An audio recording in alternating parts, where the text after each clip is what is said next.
ಮಂಗಳೂರು ದಕ್ಷಿಣ ಲೋಕಸಭಾ ಕ್ಷೇತ್ರದ ಗೋವಿಂದರಾಜ ನಗರ ವಾರ್ಡ್ ಬಳಿ ಮತಗಟ್ಟೆಯ ಬಳಿ ಹೆಚ್ಚಿನ ಸಂಖ್ಯೆಯ ಮತದಾರರು, ಯುವಕರು ಬಂದು ಮತ ಚಲಾಯಿಸಿದರು.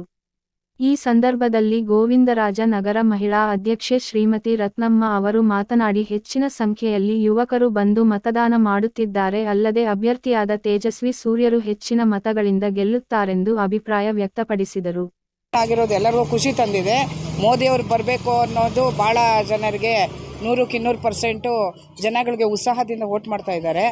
ತೇಜಸ್ವಿ ಅವರು ಯುವಕರಾಗಿದ್ದು ಕೆಲಸ ಮಾಡ್ತಾರೆ ಮತ್ತು ರಾಷ್ಟ್ರೀಯ ಯುವ ಮೋರ್ಚಾ ಪ್ರಧಾನ ಅಧ್ಯಕ್ಷರಾಗಿದ್ದು ಭಾಳ ಸಂತೋಷ ಎಲ್ಲರಿಗೂ. ಅವರು ಖಂಡಿತ ಇಲ್ಲಿ ಸ್ಪರ್ಧಿಸಿರೋದು ಖಂಡಿತ ಬಂದೇ ಬರ್ತಾರೆ ಅಂತ ನಮ್ಮೆಲ್ಲ ಅನಿಸಿಕೆ. ಆದರೆ ಯುವಕರೆಲ್ಲರೂ ಮತ್ತು ಎಲ್ಲ ಜನಾಂಗದ ಓಟನ್ನು ಮತ ಹಾಕಲೇಬೇಕು ಅಂತ ಎಲ್ಲರೂ ಅವರು ತುಂಬ ಇಷ್ಟಪಡ್ತಿದ್ದಾರೆ. ಜನಗಳು ಏನಂದರೆ ಊರು ರಜಾ ಬಂದುಬಿಟ್ರೆ ಅಂದರೆ ಊರ ಕಡೆ ಹೊರಟ್ಬಿಡ್ತಾರೆ. ಅದನ್ನು ಬಿಟ್ಟು ನಮ್ಮ ಹಕ್ಕನ್ನು ಚಲಾಯಿಸಬೇಕು ಅಂತ ನಾನು ಹೇಳ್ತೀನಿ. ಬೇರೆ 28ಕ್ಕೆ ನಮ್ಮ ಯಡಿಯೂರಪ್ಪ ಅವರು ಹೇಳಿದ್ದಾರೆ, 28ಕ್ಕೆ 28 ಗೆಲ್ಲಬೇಕು ಅನ್ನೋದು ಹೇಳಿದ್ದಾರೆ. ನಮ್ಮ ಸಾಹೇಬರು ಸೋಮಣ್ಣ ಸಾಹೇಬರು ಕೂಡ ಅಲ್ಲಿ ಭಾಳ ತುಂಬ ಹೆಚ್ಚು ಮತಗಳಿಂದ ಗೆಲ್ತಾರೆ ಅನ್ನೋದು ವಿಶ್ವಾಸ ನಮಗಿದೆ. ಇಲ್ಲೂ ಕೂಡ ಅಷ್ಟೇ, ನಮ್ಮ ತೇಜಸ್ವಿ ಅವರು ಕೂಡ ತುಂಬ ಚೆನ್ನಾಗಿ ಕೆಲಸ ಮಾಡಿದ್ದಾರೆ. ಅದ್ರ ಪ್ರಭಾವ ಗೆದ್ದೇ ಗೆಲ್ತಾರೆ ಅಂತ ನಾನು ಹೇಳ್ತೀನಿ. ಇದೆ ಬೇರೆ ಏನು ಮೈನಸ್ ಪಾಯಿಂಟೇ ನಮಗೆ ಕಾಣ್ತಾ ಇಲ್ಲ, ಎಲ್ಲ ಪ್ಲಸ್ ಪಾಯಿಂಟೇ ಕಾಣ್ತಾ ಇದೆ. ಎಲ್ಲ ಜನಾಂಗದವರು ಮೋದಿ ಮೋದಿ ಅಂತ ಇದ್ದಾರೆ. ಅದ್ರ ಬಗ್ಗೆ ಪ್ಲಸ್ ಪಾಯಿಂಟ್ ಇದೆ, ಗೆದ್ದೇ ಗೆಲ್ತಾರೆ. ಪ್ರಕಾರ ಇದುವರೆಗೂ ನಡೆದಿರೋ ಪ್ರಕಾರ ಒಂದು 60 ದಾಟ್ಬೋದು ಅನಿಸಿಕೆ ಇದೆ. ಚೆನ್ನಾಗಿ ಆಗ್ತಾ ಇದೆ. ಜನ ಬಿಸಿಲಿದ್ರು ಸಹ ಬಂದು ವೋಟ್ ಮಾಡ್ತಾ ಇದ್ದಾರೆ. ಇನ್ನೂ ಟೈಮ್ ಇದೆ, ಇನ್ನೂ 4 ಗಂಟೆ ಕಾಲ ಟೈಮ್ ಇದೆ. ಯುವಕರೆಲ್ಲ ಭಾಳ ಉತ್ಸಾಹದಿಂದ ಬಂದು ಮಾಡ್ತಾ ಇದ್ದಾರೆ.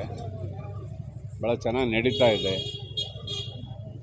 ತೇಜಸ್ವಿ ಸೂರ್ಯ ಅವರು ಏನು 3.25 ಲಕ್ಷದಿಂದ ಲಾಸ್ಟ್ ಟೈಮು ವಿನ್ ಆಗಿದ್ದರು, ಅದನ್ನು ಮುಂದೆ ಹೋಗ್ತಾರೆ. 3.5 4 ಲಕ್ಷ ಲೀಡಲ್ಲಿ ಗೆಲ್ತಾರೆ ಅನ್ನೋದು ಒಂದು ಭರವಸೆ ಇದೆ. ಏಕೆಂದರೆ ಪ್ರತಿಯೊಬ್ಬರೂ ಮತದಾರರು ಬರೋವಾಗ BJP ಬಗ್ಗೆ ಆಗಲಿ, ಮೋದಿಯವ್ರ ಬಗ್ಗೆ ಆಗಲಿ, ಮತ್ತು ತೇಜಸ್ವಿನಿ ಸೂರ್ಯವ್ರ ಬಗ್ಗೆ ಆಗಲಿ ಒಳ್ಳೆಯ ಅಭಿಪ್ರಾಯನ ಮತ್ತು ಯಾರು ಕಂಡ್ರು ವಿನ್ನ ಇದನ್ನು ತೋರಿಸ್ತಾ ಮತ ಮಾಡ್ತಾ ಇದ್ದಾರೆ. ನಿಜವಾಗ್ಲೂ ಒಂದು ಒಳ್ಳೆಯ ಅಭಿಪ್ರಾಯದಲ್ಲಿ ಜನ ವೋಟ್ ಮಾಡ್ತಾ ಇದ್ದಾರೆ. ನಾವು 30ರಿಂದ 40 ಸಾವಿರ ಲೀಡ್ ಕೊಡ್ತೀವಿ. ಗೋವಿಂದರಾಜ ನಗರ ಕ್ಷೇತ್ರದಲ್ಲಿ 30ರಿಂದ 40 ಸಾವಿರ ಲೀಡ್ ಸಿಗುತ್ತೆ ಅಂತ ನಮ್ಮ ಒಂದು ಭರವಸೆ ಇದೆ. ಖಂಡಿತ ಖಂಡಿತ ಖಂಡಿತ ಖಂಡಿತ ಖಂಡಿತ ಜನ ಎಲ್ಲ ಭಾಳ ಉತ್ಸಾಹದಿಂದ ಮತದಾರರು ಬಂದು ವೋಟ್ ಮಾಡ್ತಾ ಇದ್ದಾರೆ. ಖಂಡಿತ 30ರಿಂದ 40 ಸಾವಿರ ಲೀಡ್ ಸಿಗುತ್ತೆ ಅನ್ನೋ ಒಂದು ಭರವಸೆ ಇದೆ. ನಮಸ್ಕಾರ. ಹಕ್ಕು ವೋಟಿಂಗ್ ಅನ್ನೋದು ನಮ್ಮ ಹಕ್ಕು. ಅದನ್ನು ಚಲಾವಣೆ ಪ್ರತಿಯೊಬ್ಬರು ಮಾಡಲೇಬೇಕು. ಅಕೇಶನ್ಗೆ ಹೋಗಬೇಕು ಅಥವಾ ಮಕ್ಕಳಿಗೆ ಇನ್ನೊಂದು ಕಡೆ ಕರ್ಕೊಂಡೋಗ್ಬೇಕು, ಊರುಗಳಿಗೆ ಹೋಗ್ತೀವಿ, ಅದೆಲ್ಲ ಪಕ್ಕಕ್ಕೆ ಇಟ್ಬಿಡಿ. ಕೆಲಸನ ಒಂದಿನ ರಜಾ ಹಾಕ್ಕೊಳ್ಳಿ. ಕೆಲವ್ರಿಗೆ ರಜಾ ಕೊಟ್ಟಿದ್ದಾರೆ, ಕೆಲವ್ರಿಗೆ ರಜಾ ಕೊಟ್ಟಿಲ್ಲ.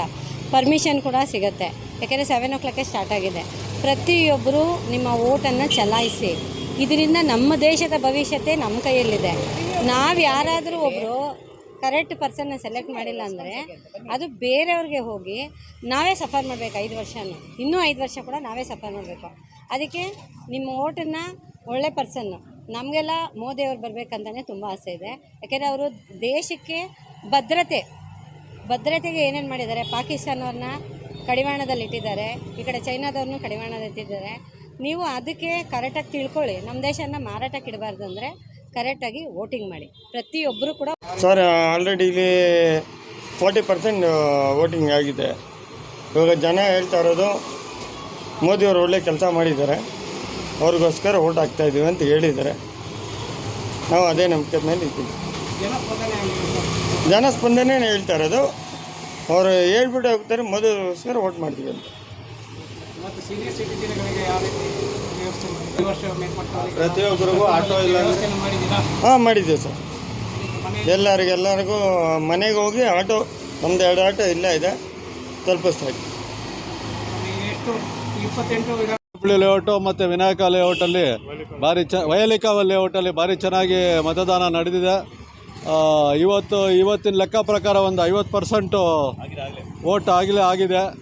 ಈ ವಯಲಿಕಾವ ಲೇಔಟು ಮತ್ತು GKW ಲೇಔಟ್ ಎಲ್ಲರೂ ಆಚೆ ಬಂದು ಅವ್ರು ಓಟ್ ಅವರು ಕ್ಯಾಶ್ ಮಾಡಿದ್ದಾರೆ. ಅವರು ಒಳ್ಳೆ ಸಪೋರ್ಟ್ ಕೊಟ್ಟಿದ್ದಾರೆ ಜನ. ಆಮೇಲೆ ಎಲ್ಲರೂ ಊರಿಗೆ ಹೋಗೋರು ಎಲ್ಲ ಬಂದು ಇದ್ದು ಊಟ ಹಾಕ್ಬಿಟ್ಟು ಆಮೇಲೆ ಆಚೆ ಹೋಗಿದ್ದಾರೆ ಅವರು. ಯುವಕರೆಲ್ಲ ಬಂದಿದ್ದಾರೆ. ಎಲ್ಲ ಯುವಕರು, ಎಲ್ಲ ಲೇಡೀಸು, ಹೆಣ್ಮಕ್ಳು ಪ್ರತಿಯೊಬ್ಬರು ಕೂಡ ನಿಮ್ಮ ಹಕ್ಕನ್ನು ಚಲಾಯಿಸಿ, ಯಾರು ಮನೇಲಿ ಕೂರಬೇಡಿ, ದಯವಿಟ್ಟು ಬಂದು ವೋಟ್ ಮಾಡಿ. ದೇಶ ಸೇವೆ, ಇದು ದೇಶಕ್ಕೋಸ್ಕರ ಮಾಡ್ತಿರೋ ಮತದಾನ. ನಿಮ್ಮ ಹಕ್ಕನ್ನು ನೀವು ಚಲಾಯಿಸಿ.